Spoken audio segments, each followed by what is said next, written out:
Okay girls, today is 19th May 2020. So we are going to study your next topic of biology, that is fertilization. So बच्चे, fertilization means simply fusion. किसकी fusion? Male and female gametes की. Now you all know male gamete कौन से हैं? Sperm. And female gamete कौन से है? Egg और ovum. So when sperm fuses with egg और ovum, which process occurs? Fertilization. Clear है? फर्टिलाइजेशन प्लांट्स में होती है, वो हम सेकंड चैप्टर में कर चुके हैं. ह्यूमन बींग्स में कैसे होती है? स्पर्म जब एग के साथ फ्यूज करता है, कंबाइन करता है, it will fertilize and fertilization process take place. So जो इसमें फर्स्ट स्टेप है स्पर्म का एग तक पहुंचने का, so that is approach of sperm to ovum, यानी कि स्पर्म का ओवम तक पहुंचना. अब बच्चे एक बात याद रखना, नियर अबाउट 3.5 मिलीलीटर जो सेमिनल फ्लूइड है, जो लिक्विड है, वो मेल से फीमेल के अंदर एंटर करता है, जिसमें कैन यू इमेजिन कि कितने स्पर्म्स होंगे? 200 to 300 मिलियन स्पर्म्स. आप नंबर देखो कितने स्पर्म्स है, 200 to 300 million sperms. And only 1 or 2 can get a chance to fertilize. 200-300 million में से सिर्फ 1 या 2 को ही चांस मिलता है कि वो फर्टिलाइजेशन कर सके. क्लियर है? अब जब स्पर्म एंटर करते हैं, ठीक है, नियर अबाउट फेलोपियन ट्यूब जो हमने पढ़ी थी, उसमें से 100 स्पर्म्स जो है वो ओवम तक पहुंचने की कोशिश करते हैं. एंड ओनली 1 या 2 स्पर्म्स होते हैं जो कि फ्यूज करने में कैपेबल हो पाते हैं. And this process take place 5 to 6 hours. ठीक है, तो 5 से 6 घंटे लगते हैं एक स्पर्म को ओवम तक पहुंचने में. क्लियर है? अब जो ग्राफिन फॉलिकल है, जो ओवम है, उसने भी अपने आप को प्रिपेयर करना है. 14th day of menstruation cycle, जो एक ओवरी है, वो ग्राफियन फॉलिकल बनाती है.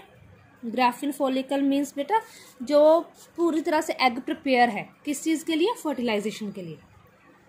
क्लियर है? तो इस टाइम पे जो एग होता है, ठीक है, वो ग्राफियन फॉलिकल बनाता है.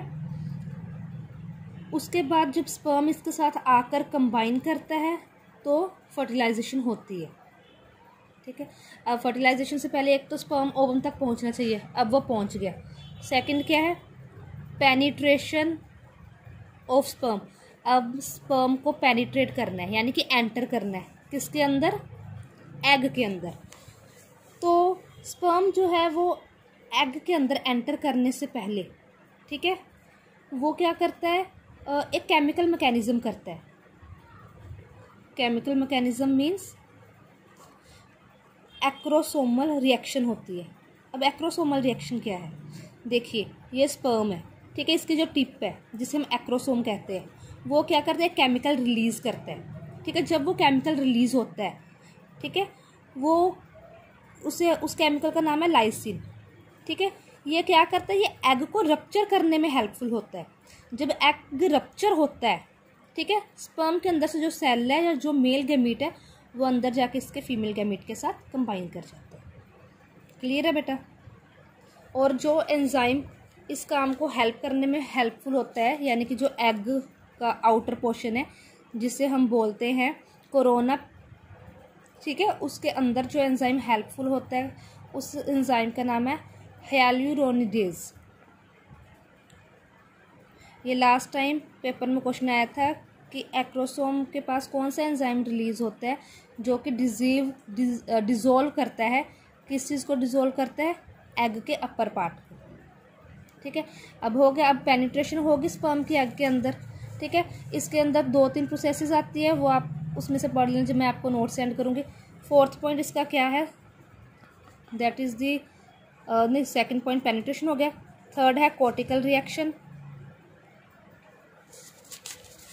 कॉर्टिकल रिएक्शन में क्या है, ये जब फ्यूजन पेनिट्रेट हो जाता है, अब स्पर्म ने या जो मेल गैमीट है उसने फीमेल गैमीट तक पहुंचना है, ठीक है। इसके अंदर अराउंड कितनी सारी लेयर्स होते हैं, उनको कवर करके जब ये स्पेस को कवर करके इसके पास पहुंच रहा होता है, तो इस प्रोसेस में, इस जगह में जो रिएक्शंस हो रही है वो आती है कॉर्टिकल रिएक्शन में, ठीक है। उसके बाद लास्ट में हमारे पास वही फ्यूज़न हो जाती है। फ्यूज़न किसकी होती है, मेल और फीमेल गैमीट की। उस फ्यूज़न के बाद जो कॉपुलेशन पाथ है वो कंप्लीट हो जाता है, ठीक है। इसे एम्फीमिक्सिस भी बोलते हैं। एम्फीमिक्सिस क्यों, क्योंकि एम्फीमिस 2 दो चीज़ें मिक्स हो रही है, ठीक है। और जो हमारे पास फर्टिलाइजेशन के बाद, फ्यूज़न के बाद जो न्यू एग बनता है या सेल बनता है, उसे हम बोलते हैं जाइगोट। पापा भी नहीं है।